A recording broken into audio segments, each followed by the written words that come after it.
मेरा नाम सौरभ कुमार है। आप आयुध देख रहे हैं। आज कोई लंबा चौड़ा इंट्रो नहीं देंगे, भूमिका नहीं बनाएंगे। भगवान शिव की एक मजेदार कहानी मिली है, ऐसी कहानी कि आपने भी नहीं सुनी होगी।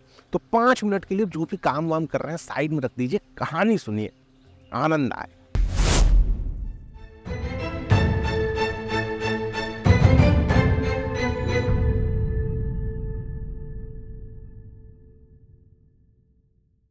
आयरलैंड में काउंटी है मिथ काउंटी। वहां पर एक पत्थर का स्वरूप मिला क्या, बहुत पहले से है। उसको स्टोन ऑफ डेस्टिनी कहा जाता है, यानी कि सौभाग्य का पत्थर, भविष्य का पत्थर। उसकी महत्व इतनी ज्यादा रही है कि फ्रांसीसियन मॉन्क्स ने 1632-1636 में कुछ स्क्रिप्ट्स लिखे। उन स्क्रिप्ट्स के मुताबिक वो कहानी बताते हैं कि यहाँ पर आयरलैंड में, प्री क्रिश्चियन आयरलैंड में सबसे ज्यादा जो पूजे जाने वाले देवता थे, मेन डीटीज थे, वो दनु और दनु के वंशज थे।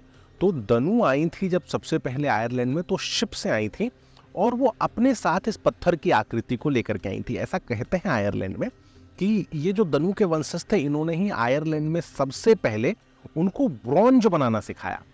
और ये 1600 भारत में ब्रॉन्ज 3000 BC से बनाया जा रहा है। ब्रॉन्ज की फिर शुरुआत हुई और भारत में शिप बनाने की कला भी बहुत हो रही है। दनु को आयरलैंड में गॉडेस ऑफ रिवर कहा जाता है और वो दग्ध की बेटी है। दग्ध is the father figure of Ireland. Ireland में देवताओं जैसे ब्रह्मा को माना जाता है, वैसे दग्ध को माना जाता है। दनु और दग्ध की ऐसी ही एक कहानी भारत के वेदों में हो रही थी। दनु दक्ष की बेटी थी। दनु मतलब, उनको दनु का मतलब ही संस्कृत में होता है फ्लो। तो दनु भारत में भी नदियों की देवी थी और दक्ष की बेटी थी। दक्ष कौन? दक्ष की 2 बेटियां हुई।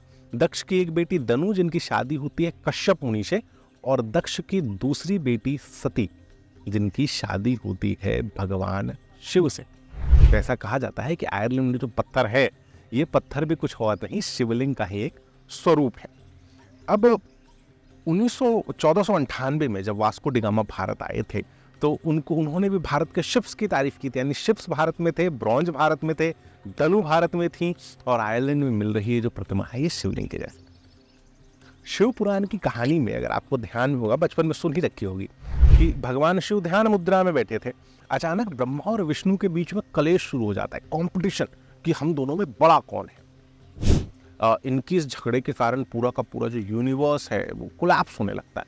तो ऐसे में भगवान शिव प्रकट होते हैं और ब्रह्मा विष्णु दोनों से कहते हैं कि एक ऊपर जाओ, एक नीचे जाओ, जो मेरा छोर पहले ढूंढ लेगा मान लेंगे कि वही बड़ा है। दोनों छोर ढूंढने के लिए निकलते हैं, एक ऊपर जा रहा है, एक नीचे जा रहा। अब दोनों को छोर ही नहीं मिलता, क्योंकि शिव आदि अनंत है, हर तरफ है। तो ऐसी ही कुछ स्थिति रियलिटी में भी है।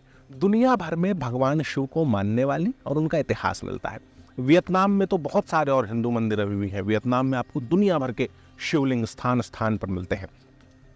वेटिकन सिटी, जिसे क्रिश्चियनिटी का मेन केंद्र कहा जाता है, रोम में, वहां पर भी एक शिवलिंग मिला था और शिवलिंग 2nd और 7th BC के बीच का था। यानी अभी से 5000-7000 साल पुराने शिवलिंग रोम में मिले।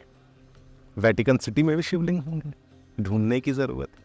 बहुत लोग कहते हैं कि जो शिवलिंग 2 तरह के मिलते हैं, एक तो मरकरी को जमा करके शिवलिंग बनाया जाता है, और एक जो काले पत्थर के मीटरोराइट के शिवलिंग्स होते हैं। बहुत लोग कहते हैं कि काबा में भी जो पत्थर है वो सारी शिवलिंग ही है।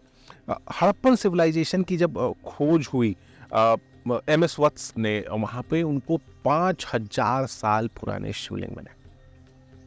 अब भारत में शिवलिंग मिलना कोई बड़ी बात नहीं है, लेकिन साउथ अफ्रीका में एक गुफा है, सुद्वारा केव कहते हैं। वहां पर एक शिवलिंग और नंदी की प्रतिमा मिली है, ग्रेनाइट की बनी हुई, 6000 साल पुरानी, 6000 साल। इसके साथ ही एक प्रिंट पे एक आर्टिकल है अनिरुद्ध कसेंती का, कि how Shiva became the most popular God of south Asia, not India, south Asia. इसके साथ ही अभी प्यू का रिसर्च भी आया था। उस रिसर्च में भी कहते हैं कि भारत में सबसे ज़्यादा माने जाने वाले, सबसे ज़्यादा पूजे जाने वाले देवता कोई हैं तो भगवान शिव हैं। 40% से ज़्यादा लोग भगवान शिव को मानते हैं। आज महाशिवरात्रि का दिन भी है और ये मज़ेदार कहानी भी मिली है। उम्मीद है सुन करके आपको मज़ा आया होगा। ये वीडियो दूसरों के दोस्तों के साथ भी शेयर कीजिए और लोगों को भी बताइए। भगवान शिव के गुण गाइए, शिवरात्रि मनाइए और हमारे साथ जुड़े रहिए। इस तरह के वीडियोस हम लगातार आपके लिए लेकर आते रहते हैं। आपको बहुत बहुत धन्यवाद। लगातार जुड़े रहने के लिए आयुध को सब्सक्राइब जरूर करें।